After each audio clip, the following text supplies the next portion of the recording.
that was the story of the Manchester derby here at the Etihad Premier League Live on the road. It is City's day by 3-0. Peter was saying at the full time there, Jolien, that they weren't back to their brilliant best, but they had control through most of that game, didn't they? Yeah, definitely. And I agree with Peter. I think there was times where Man United looked like they were going to score, but overall they was in control, and them chances for Man United did come when it was 3-0. So from a player's perspective, you kind of lacking concentration slightly, take your foot off the pedal. But if they needed to, who knows, it could have been 4-5 maybe, because they did create opportunities themselves. But yeah, I think due to the previous 2-3 performances and results, you can't say they're back to their best because you don't know what the next week brings. But we're talking about personal performances. Jeremy Doku was one of those who rose to the occasion today, and that first goal, the crucial breakthrough goal, was all down to him, wasn't it, really? Yeah, it was. I mean, you don't expect him to pop up in that position, almost an inside right position when he's playing out in the left, but he found a lovely little, what we call a number 10 position, and gets turned, and that's when alarm bells need to go in the Manchester United defence. As soon as he turns here, you see Phil Foden's reaction. He darts into the box straight away. He thinks, right, I'm not needed anymore in this pocket. I'll get into the box and hope something lands at my feet. As it did, it landed at his head. Second time of asking from Doku, but look at the way he just turns his neck there and feeds it into that far corner. Beautiful finish from Foden, but great play as well from Doku. Manchester United have 8 players in the penalty area there. Yeah, and it's against 3 blue shirts. This is my worry. This is where I think we're not improving at all. This is when pre-match said that there are still a lot of players there that are confused about what they need to do in this system. And you know, I'm getting to a point now where I think this system, we cannot talk about this system. I think the manager needs to change it a little bit. But we know we won't. Go a little bit basic. Go forward the back. Yeah, that's the thing, Actually make the players play what they can play. Make them, utilise their strength. Because you look at Luke Shaw in that situation. Luke Shaw is a left fullback, but he's playing in that left centre-back position, and he's confused about where he's supposed to be. He gets done by a little trick by Doku on the 18-yard line, but way out. He's not supposed to be there. Look at where he is. That's a fullback area. That's exactly. A fullback versus a winger. So he's used to them scenarios, so he should be used to that. That's just a brilliant bit of skill that he's gone past him. Sometimes you can have too many players back, and then you don't recognise what am I supposed to do. You're supposed to be, I'm in a good position. And aesthetically, United players look like they're in good positions, but you have to be in a position that affects the opponent, and no one's tracking Phil Foden. Haaland's free. Yeah. So from a defender's point of view, when the ball went out of play, I always thought, could I have touched my striker or the person I was meant to be marking? Because then I could have influenced what he was trying to do, but no one's close to anyone. How tempting is it when you're a defender, or how natural is it when the ball's about to come in, you just keep running back towards your goal? When actually, as you say, 8v3 in the box, why can't one of 8 people mark a man? Is it just natural that you just think, it is natural. I'll and there's obviously things that strikers do naturally, like pull out a little bit. So but you know that. Yeah, 100%. But what I don't see enough of, and this isn't a Man United thing or defensive, no one's running backwards. And when you're running forwards, all of a sudden, if it gets cut back, how do you adjust your body to then attack the ball? So for me, I was always taught, when you're running back and it's in the final third or you're in the 18-yard box, back pedal. Because then if it goes forward or it's cut back, you're moving forward and then you're able to intercept the cross. But for me, United players are not doing that. Then it became the Erling Haaland show at the double in the second half, because we said at half-time, can United start well? They did. But then within 7 minutes, bang, City are 2-0 up. This was a beautiful goal. 4 great bits of skill, all on the spin. O'Reilly, and then we get the little shimmy from Foden, a great ball through, a great ball then again from Doku. I think Erling Haaland knows what he's going to do. As that ball's been passed, he's thinking dink. And the goalkeeper makes up his mind. He runs straight at him, and it's just a wonderful finish. Getting the wrong side there, Doku's bit of strength. Wrong side again from Shaw, strength keeping him off. Look at that strength of him. Just keeps him at arm's length and then dinks it over. I mean, it's a textbook finish. As soon as he's running through, I'm thinking dink, dink. I'd be interested if we can grab him at some point after this game to find out when he was actually thinking it. But beautiful goal from City, and even Pep Lijnders and Pep Guardiola, they kept saying to each other, top goal. They were screaming top goal at each other as it went in, and it was 4 moments of magic on the spin for them. Yep, see, from my perspective, as a goalkeeper, that's a dream scenario. Let him come in at that angle. Let him come in. Really? Yeah. And then what you're supposed to do is, see how the angle here, now you just stop and wait for him. Just wait. Just wait for him. So what's the goalkeeper done? Gone to ground too early here? Just see when he comes in, he's already gone. He's not covering anything, right? Just wait for him. Just look. Let him look at you. Give him a decision to make. If he's already decided he's going to chip it, he's just going to chip it up to you. That's an incredible point, because we play again. You don't give each other secrets away, but I always used to think, let the goalkeeper, mate, he'll always do something. And if you hold your nerve a split second, they'll do something. They'll go to ground, or they'll do something. They might stand up and you can go through the legs, but they will do something. And it's interesting, Peter's saying, you don't have to do anything, because that's what I hated. If a goalkeeper came out in that situation and they did nothing, just stood there, you'd be, oh, where can I put this? But and the moment's gone. In this goal, Haaland's already got somebody else there, you know? He's helping me to do what I have to do, to stop and just wait. He's helping me. If Haaland was coming in on his own, where he could stop the ball or go there, go there, then it's a little bit of a different situation for me. But that, for me, was a dream scenario. Just stop and let him have the shot or do whatever. Yeah, it looked like the keeper was treating it like a 1v1, where he's not using Shaw and the impact he could have and not taking away, well, he can't go across me. He's got to only dink it or go for my legs. He's given him all the options, and yeah, he's made it easy for him. Okay, and then Haaland did it once again, didn't he? In this dream situation that he finds himself. I mean, from inside his own half. Yeah, I mean, this is a totally different finish. Again, Manchester United cause a problem here. Luke Shaw, probably a poor touch and gives the ball away. We highlight him here, actually. Look at this. Poor first touch, gives the ball away, and all of a sudden they're on the back foot now. Haaland breaks clear. He's definitely inside his own half, but this is a different finish. I love this little touch there. That one that just shifts it, just changes the angle last second.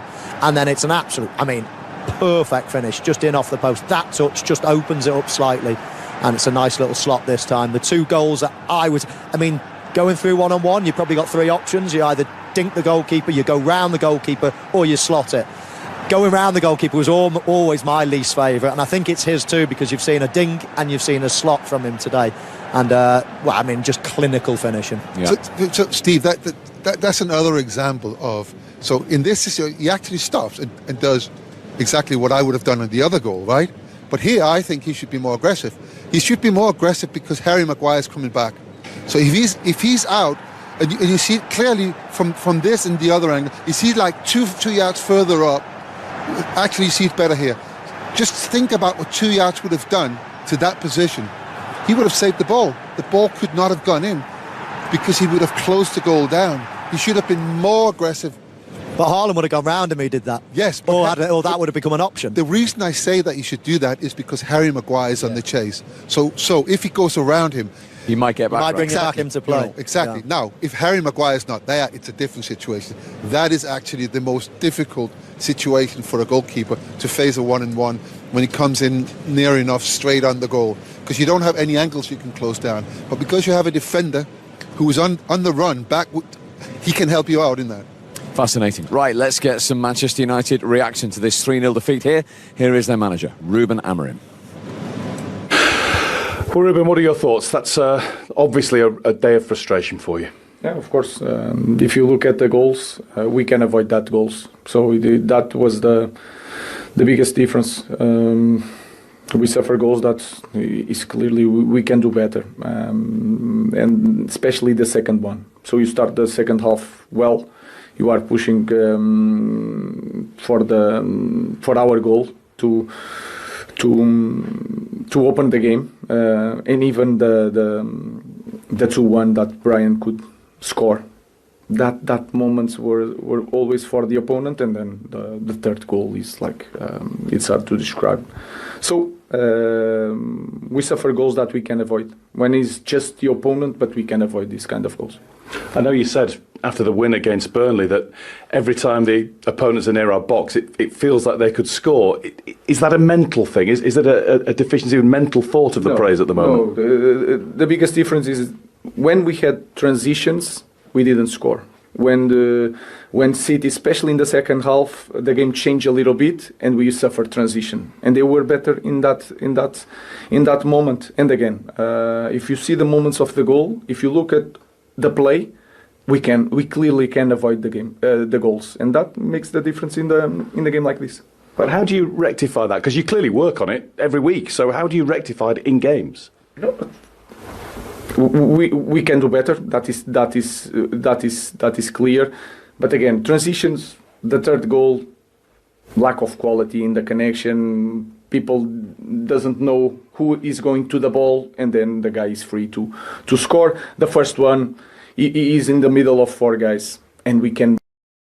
Guy is free to score. The first one, he is in the middle of four guys, and we can be more aggressive in that moment because we were near the ball. The second goal, we want to recover the ball so fast that in the throw-in they have a 1-against-1. Lenny is going from the outside, not the inside. So these details we can work, but then in these kind of games we need to be perfect, and we weren't perfect. Going forward, the number of chances you're creating, it looks good on paper, but does that make it even worse for you that they're not going in? No, the frustration is always the same because with the amount of chance we need to score goals. If you don't score goals, you don't open games when we are trying and take the lead to control the game in a different way. When we are 2-0. We are near the goal, you can feel it, but then if you don't open the game again, it's like a matter of time. You have to push more men up, and then you take transition. So frustrating day, and we need to work on a lot of things for the next game. Thanks, Ruud. Well, he is quite clearly very, very upset with the way they conceded those goals today. I understand that. I really do understand that. We've talked about it so many times about eradicating all the mistakes, individual mistakes that leads to goal, that leads to conceding goals, especially on the third goal.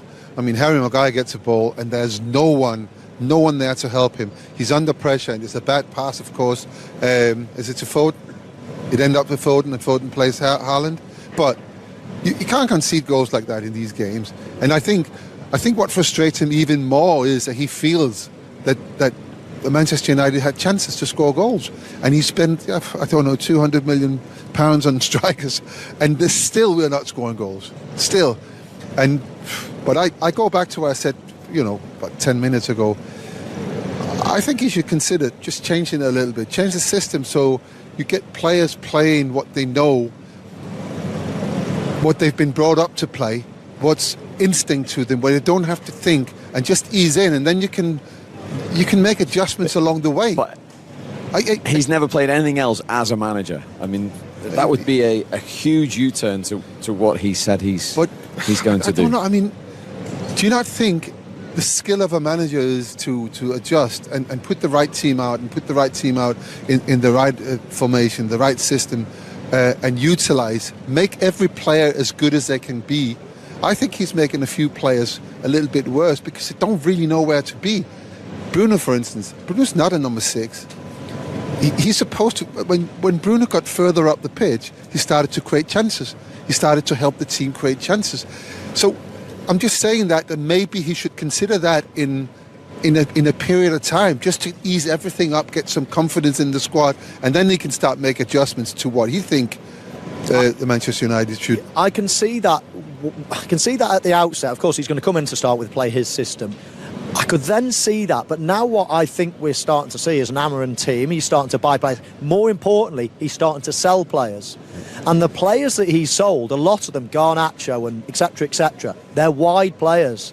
So all of a sudden, to go with a 4, then you're going to have wide players. He's sold them all. All the number 10s that he's buying now are playing to be central. Cunha and Buemo. Yeah, but they're all sort of more central players. You can play a 4-3-3 system.